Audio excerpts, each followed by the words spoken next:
Good evening. The man charged with overseeing the HS2 high-speed rail link claims it will spread prosperity away from London to the Midlands and beyond.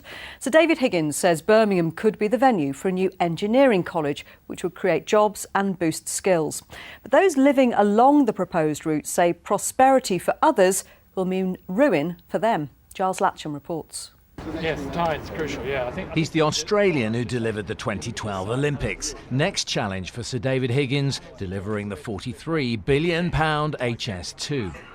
He was in Birmingham today among friends, the leaders of big cities like Birmingham, Sheffield and Manchester, who agree with him that prosperity in the southeast will travel north up the high-speed rail line. business is too concentrated in London. You need to distribute that wealth further north.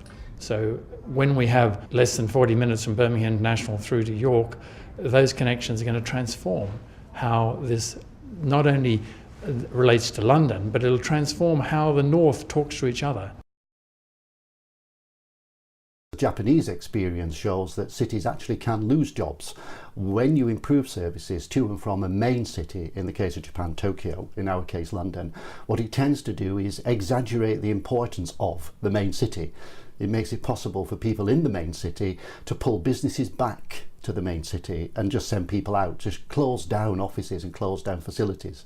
A college to train the engineers who build the line could be sited here at Washwood Heath alongside the HS2 hub.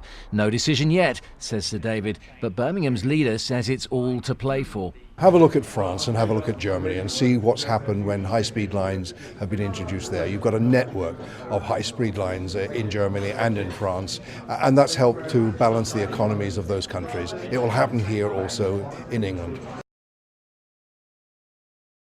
I think the claim that HS2 will heal the north-south divide is a massive overstatement. If we look at what's happened in other countries, Spain, France, South Korea, where these kinds of high-speed lines have been introduced, that simply hasn't happened. What's more likely to happen is that it will attract further people to work in London from an even wider distance, and it will enable firms in London to serve markets in the regions much more easily. So most of the advantages of this investment will accrue to London and the South East rather than to the regional cities. It's here at Curzon Street that HS2 would arrive in Birmingham city centre. But should we be looking at this as less of a gateway, more of a bridge spanning a north-south divide? Not according to this opponent of HS2. The line would run within yards of his Staffordshire home, slashing its value at a stroke. I think the majority of the business will go down to London and create more wealth down there. I accept that some of the cities may gain a little bit, but the areas like North Staffordshire and Stoke-on-Trent are looking to lose millions of pounds out of the economy. And what of the towns rather than the big cities? In Stafford, they're far from convinced. There's a real fear in shire districts like Stafford Borough that we'll actually lose out as a consequence of HS2. Investment will go to Birmingham, Manchester and Leeds, maybe at the expense of Stafford.